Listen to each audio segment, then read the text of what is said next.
Shay's Rebellion. Shay's Rebellion was a series of violent attacks on courthouses and other government properties in Massachusetts that began in 1786 and led to a full-blown military confrontation in 1787. The rebels were mostly ex-Revolutionary War soldiers turned farmers who opposed state economic policies causing poverty and property foreclosures. The rebellion was named after Daniel Shays, a farmer and former soldier who fought at Bunker Hill and was one of several leaders of the insurrection. What caused Shay's Rebellion? The farmers who fought in the Revolutionary War had received little compensation, and by the 1780s, many were struggling to make ends meet. Businesses in Boston and elsewhere demanded immediate payment for goods that farmers had previously bought on credit and often paid off through barter.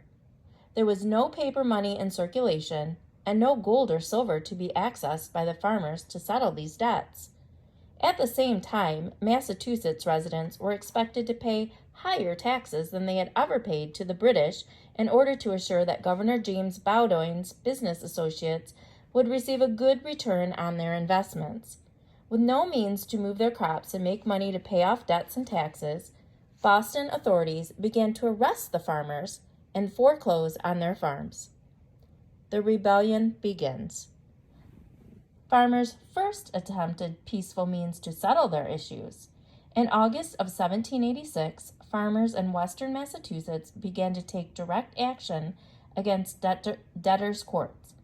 Committees of town leaders drafted a document of grievances and proposed reforms, some considered radical, for the legislature in Boston to enact. But other actions began to take place.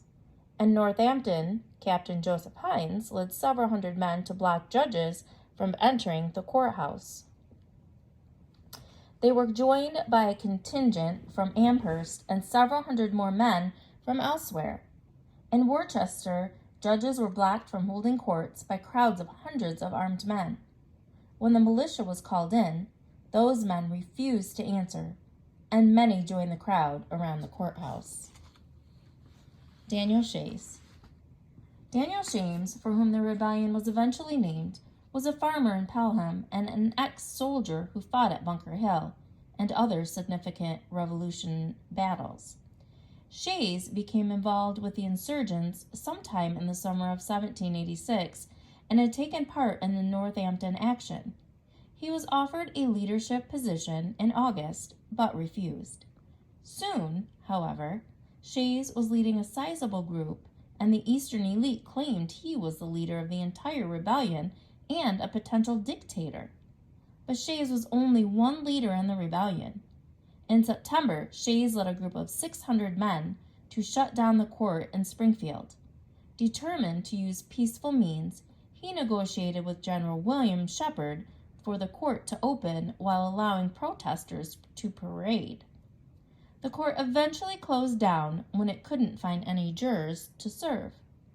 A concerned Henry Knox, an artillery commander during the Revolutionary War and the future U.S. Secretary of War, wrote to George Washington in 1786 to warn him about the rebels.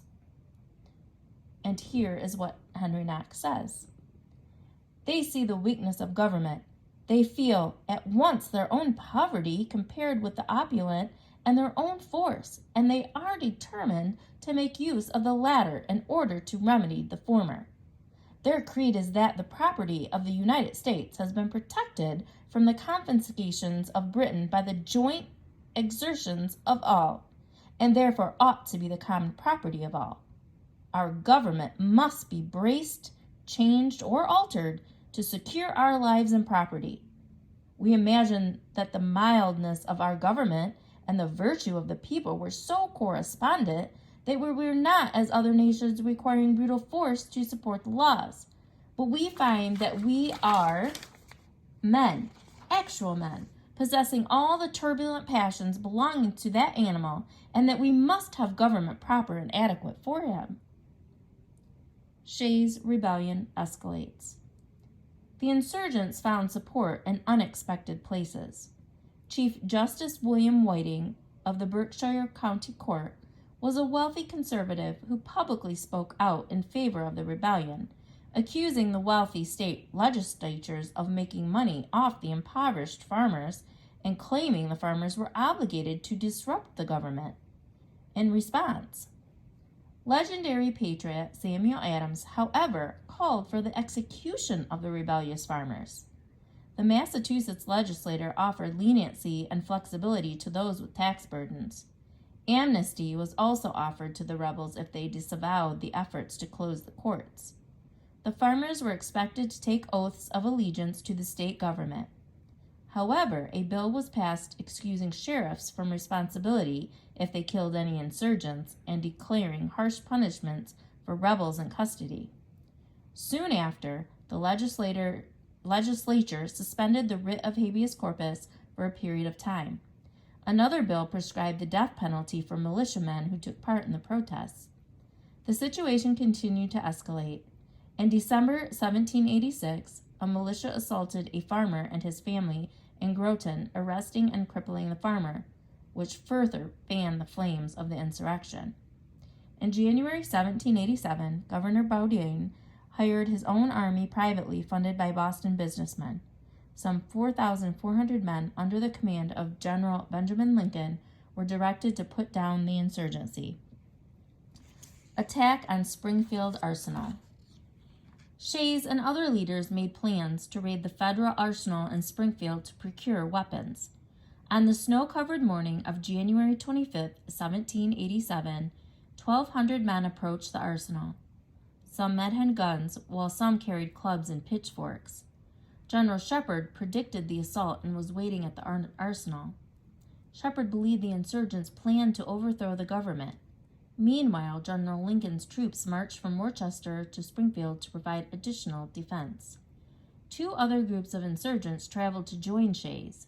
Another rebellion leader, Luke Day, who had ridden to Quebec with Benedict Arnold in 1775, would head from the north with 400 men.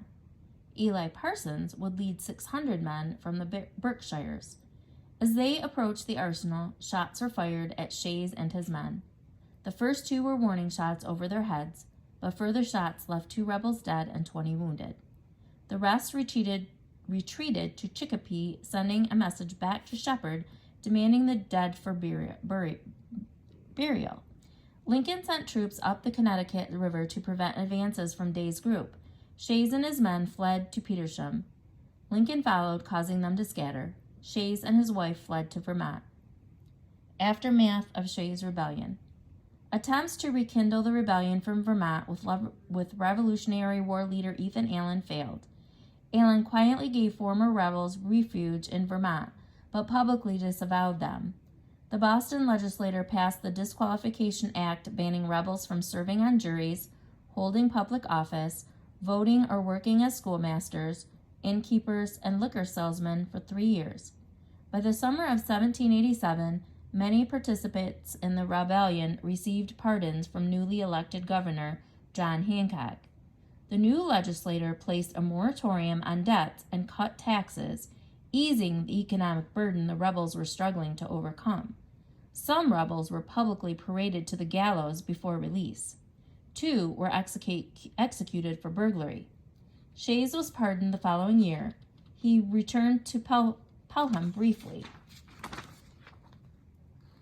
then moved to Sparta, New York, where his legend made him popular attraction for visitors. He died in 1825 and was laid to rest in an unmarked grave. Shays is memorialized by the Daniel Shays Highway in western Massachusetts, a section of U.S. Route 202 built in 1935 that runs through Pelham. Significance of Shays' Rebellion. At the time of Shays' Rebellion, the newly formed United States was governed by the Articles of Federation, a document that many in the country felt was too weak to effectively manage the fledgling nation. The specter of Shays' Rebellion informed the debate over the framing of a new U.S. Constitution, providing fuel to Alexander Hamilton and other Federalists who advocated for a strong federal government and diminished states' rights.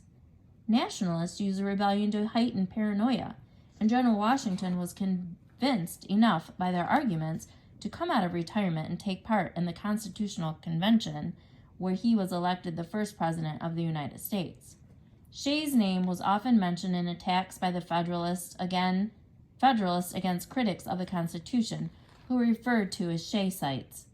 When the Massachusetts Ratifying Convention began, many communities in Massachusetts that supported the rebellion sent delegates that had taken part in it. Of the 97 Shayite towns sending delegates, only 7 voted in favor of the Constitution.